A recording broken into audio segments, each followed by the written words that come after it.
importante incontro oggi, ce ne sono tanti altri organizzati oggi, come correttamente ha detto, in tutte le università siciliane, in tantissimi comuni della Sicilia.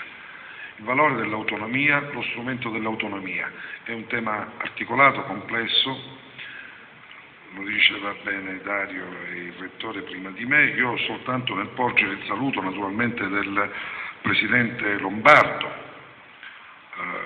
grande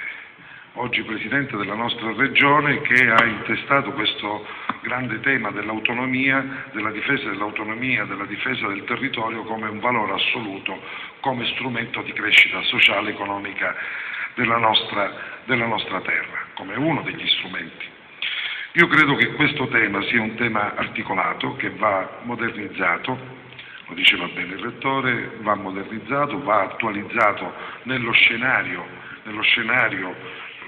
difficile di questa era complessa della globalizzazione, laddove noi in un politichese molto superficiale, troppo spesso superficiale, diciamo guardiamo localmente e pensiamo globalmente. Questa grande dimensione globale, laddove però la difesa del territorio, la tutela del territorio attraverso gli strumenti istituzionali, costituzionali e istituzionali diventano la vera sfida del futuro. Allora io credo che sullo sfondo, e qua staremo ad ascoltare e a guardare anche gli atti, perché rispetto a questo credo che bisognerà nel futuro lavorare e lavorarci tanto, c'è la sfida del federalismo, c'è la sfida di questo mondo globale che non riesce a stare in piedi, basta guardare la crisi che in questo momento taglia trasversalmente l'intero globo, 4 grandi banche, solo perché hanno esagerato con forme di mutuo, cadono negli Stati Uniti, cade un intero sistema economico mondiale. In sintesi, in soldoni, io non sono uno studioso, sono una persona che fa politica, guarda i fatti, ma come si condiziona in questa enorme rete di sistema dove il ruolo della politica e le istituzioni non riescono più a far stare in piedi, dove il mercato e le regole del mercato hanno superato le regole degli uomini, della persona e delle istituzioni. Questa è la sfida. E come quest'idea di federalismo che ormai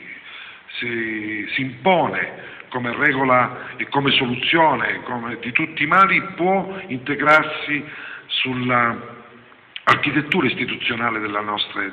regioni e del territorio. Questa è la sfida vera, il globale, il locale, gli esempi che abbiamo, penso alla Catalogna o penso all'Irlanda,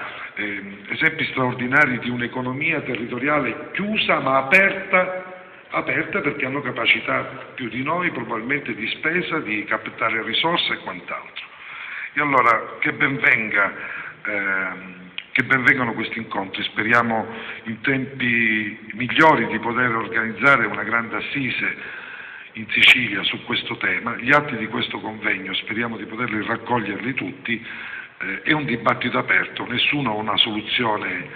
chiara. Dobbiamo fare passi in avanti mettendo in rete tutto quello che c'è di più positivo e noi per questo stiamo partendo da questa grande idea sturziana dei comuni, degli enti locali, dell'autonomia, delle università come strutture autonome che possono essere la vera risorsa, il vero strumento di riscatto per la nostra regione. Grazie.